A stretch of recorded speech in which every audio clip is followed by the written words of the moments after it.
Hello. Hello, What's your name? my name is Haris Patel, What city do you live in? Brampton. And what religious or spiritual traditions do you identify with? I am Hindu. And do you consider yourself a religious or spiritual person? Yes, I do. How many years have you belonged to this tradition? All my life, I was born into it. What comes to mind when you hear the phrase religion and food? Uh, Mainly our temples, like we have in our temples, we give a lot of food as offering to our various gods and things like that. So I find that something I associate often. Hmm. Does your tradition guide what you eat? And if so, how? Yes, it does. For example, in Hinduism, we consider cows as sacred because they give milk, yogurt, fur, and other materials for nothing. So we're not allowed to eat beef under any circumstance. I understand. Do you sometimes fast? And if so, when? No, we don't fast. At most, we'll spend like a day not eating for like certain religious events, but it's not like a Ramadan or anything like that. It's like a spontaneous things depending on our own ceremonies and stuff like that.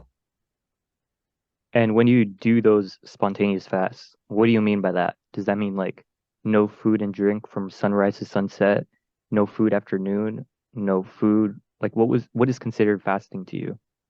Basically, it's kind of like so if like in some cases we have like a ritual or a kind of like a ceremony when we move into a new house, and you're not allowed to eat anything until the ceremony is done and the priest have finished eating. So it's normally like a 8 or 9 hour or sometimes a whole day affair depending. Hmm. So it varies depending on the circumstance. Do certain foods have qualities that make them special, sacred, or holy to you?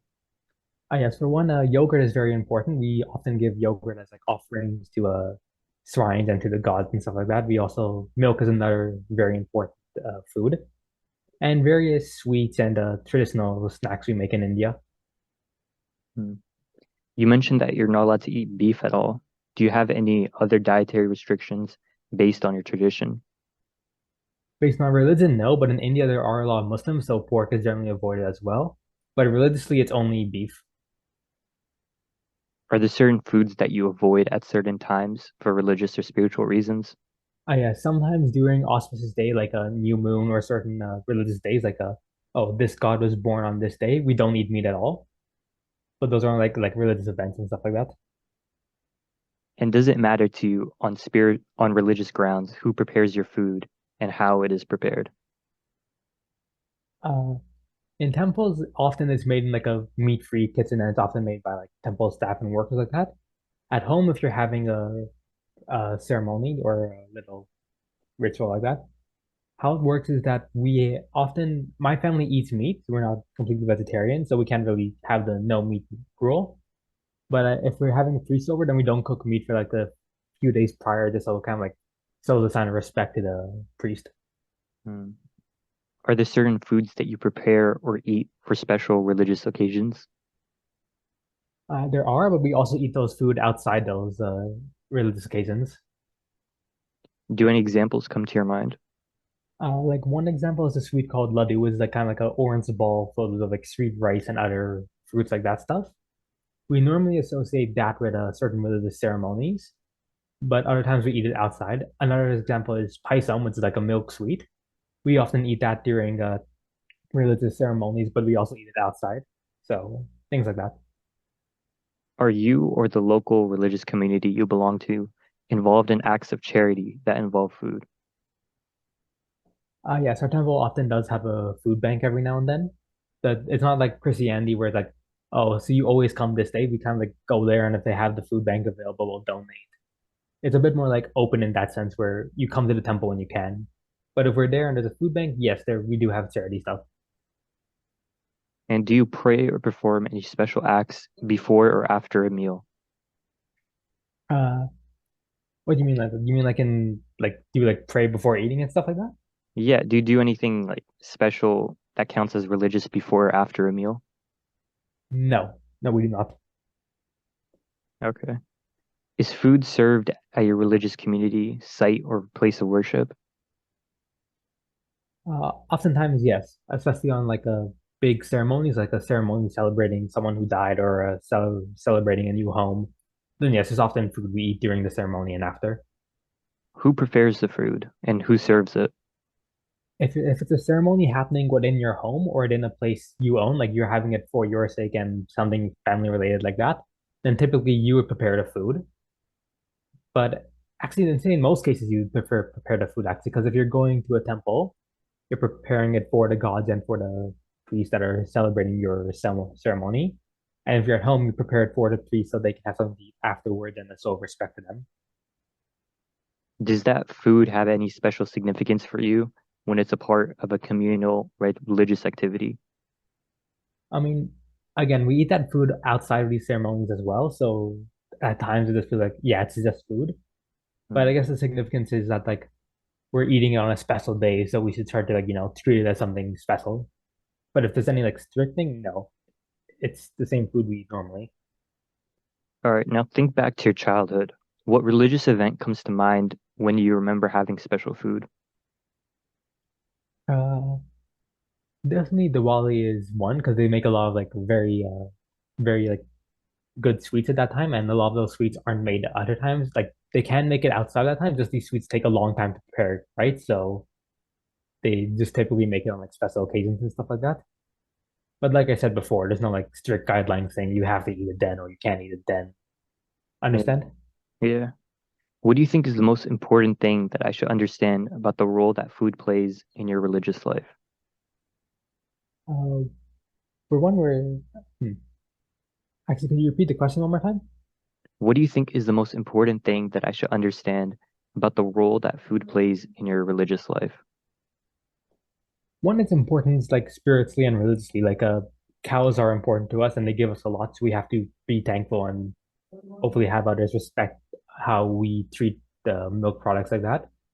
And another thing is also how we just like use the food. Like oftentimes in the Hindu ceremonies, you'll see we'll pour milk, honey, yogurt on a statue of a god because that's considered like a show of good faith and good worship. So I guess the significance comes from like these foods are important for the ceremony, and we ask that if we're having a ceremony, like please understand that all this food has a special meaning to us, I guess. Hmm. Are there any ways in which your thoughts or actions involving food differ from others in your religious community? Not that I can think of. No, we it's something a typical guideline. Follow the no beef rule. Follow these kind of things. So it's Hinduism isn't quite as like divided. All the guidelines sort of similarly match, even with different dialects and everything. So you don't really find any major differences as far as I've experienced. Hmm. How has your relationship with food evolved throughout your life as a Hindu, if at all? Well, for one, at in restaurants, a lot of them have beef options because it's a pretty popular meat and it's always there. So some restaurants, yeah, a lot of menu options are cut off because it has beef in them. So that's one thing. And two, like on certain days when we're supposed to be vegetarian, then that follows out everywhere when you're outside and everything. But you see a lot of restaurants serve mostly meat products, so that gets in the way as well. Hmm. What are some of your favorite traditional Hindu dishes, and how do you prepare them? All right, one is a paisam. I'm not quite sure how to make it because my wife normally handles it. I've tried before, it didn't turn out well. But basically, how you make it, you have these special sort noodles that you boil in milk and you add like sugar, raisins, a few other sweeteners, and cashews in it. Mix it, let it boil, and then you get like this nice kind of like you could kind of call it like a soup, but I wouldn't really say it's like that because it has like noodles, cashews, and fruits in it as well, Hmm. and that's also quite nice. I like it a lot. Hmm. How do you incorporate principles of nonviolence in your food choices and practices, if at all? What do you mean by non-violence? Like for example, some people choose to be vegetarian because they believe eating animals, like a precursor to eating animals, means that the animal must die, so it involves violence. All right, well, no, we don't really see that stuff. Like again, beef is the one restriction. Otherwise, not everything's allowed. So besides be vegetarian on this holiday, then no, there's not much anything like that. How do you navigate situations where your dietary needs or restrictions conflict with social or cultural expectations around food? Well, oftentimes I just make it clear that I can't eat beef and things like that. And oftentimes there's other options for me as well, especially now. Like Harvey's has like a Harvey's, McDonald's all have like these chicken burgers, these other burgers like that. So I'm not like forced to just choose a beef product. So I have Yeah. options. How do you balance the importance of enjoying delicious food with the idea of practicing moderation and avoiding excess, if at all? I mean, same way as most people, enjoy food, but don't go overboard with it. Don't like eat more than you need. Eat food, good food, but don't like eat too much of it. Get what I mean? Yeah. How do you teach your children or younger generations about the role of food in Hinduism and the importance of mindful and ethical eating practices? It's more just like teaching them at a young age. Like with my children and the younger people around me, I just often like try to like give it to them at a young age and tell them like this is how it works, this is how it's supposed to be, this is our religion, and you have to respect and honor it. Hmm. How does your personal relationship with food intersect with the concept of karma in Hinduism? Uh, well, it's the same thing. Like as I said before, like the eating beef thing is automatic. No, it's considered I guess you could call it like a taboo or a broken more or sin, like something like that along those lines. So that's a big thing we have to juggle in our sense of morality. And beyond that, it's like kind of the normal stuff. Don't break certain religious guidelines. Like don't eat vegetables on the day Krishna was born. Like I mean, don't eat meat on the day Krishna was born and things like that. So it all comes back to like oh, keeping your strict guidelines and keeping all your traditions intact. Hmm.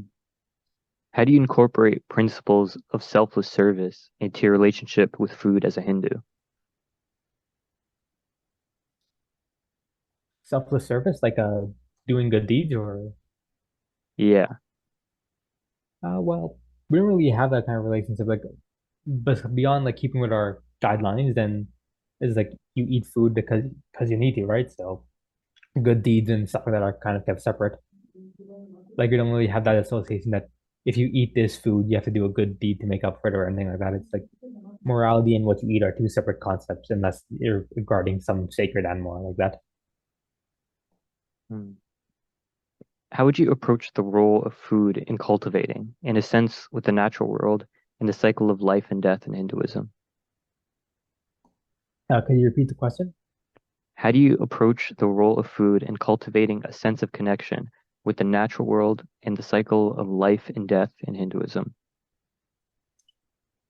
Uh, well, for us, it's kind of like we eat the food, but we also like farming is common in India, so we eat the food. We also have to give back to the animals somehow, so we have to make sure we take care of our animals, we take care of our crops and everything like that.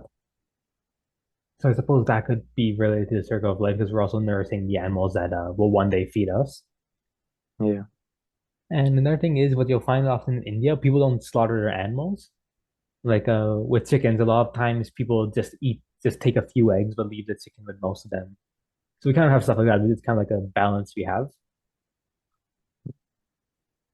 How do you approach the concept of prasad, or food that has been offered to deities and then distributed to devotees in your own practice? Well, oftentimes in ceremonies, the priest will give us that food. Like we'll have our hands open, kind of like we'll just have them open here. The priest will pour it in our hands, and then we have to eat it like that.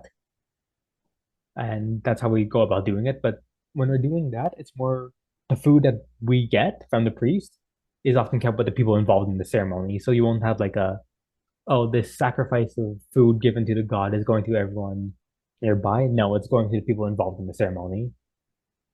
Hmm. How do you use food as a way to connect with others and build a community within your Hindu community? Well, oftentimes in temples, like I'm not trying to contradict what I said before, but temples often give out food outside of ceremonies and stuff like that. And all that food is generally like typical Indian food, like sweets, rice, and all that stuff. So I guess that builds a sense of community because we all eat it. We all have the temple to kind of like give this food when we need to, like that. Hmm. How do you approach the concept of food as a form of devotion And how do you incorporate these principles into your own personal food choices and practices as a Hindu? Well, I think it kind of relates to what I said before. Like a lot of religious holidays, like celebrating certain gods, we won't eat meat, so we follow that as worship to the god in question. And other times, often it's kind of like, okay, if this day is happening or this event is happening, we have to follow these guidelines. These are like forms of worship and forms of devotion to our gods and things like that. Mm. How does your relationship with food change during special occasions or festivals in the Hindu calendar? Well, sometimes it doesn't change at all. Sometimes the holidays say, oh yeah, there's no like specific diet you have to keep. Other times they'll say, oh yeah, for this day and this day alone, be vegetarian. Or other times for this whole week, be vegetarian if you can. Like it kind of goes like that. Mm. So I guess that does impact my what I eat and everything like that because I have to follow my religion. Mm. Is there anything else you'd like to tell me before this interview concludes? Not that I think of, but if you have any more questions that you think will be helpful, I'm happy to answer. No, that's all. All right, glad I could help. Thank you for your time. No, it was my pleasure. Bye.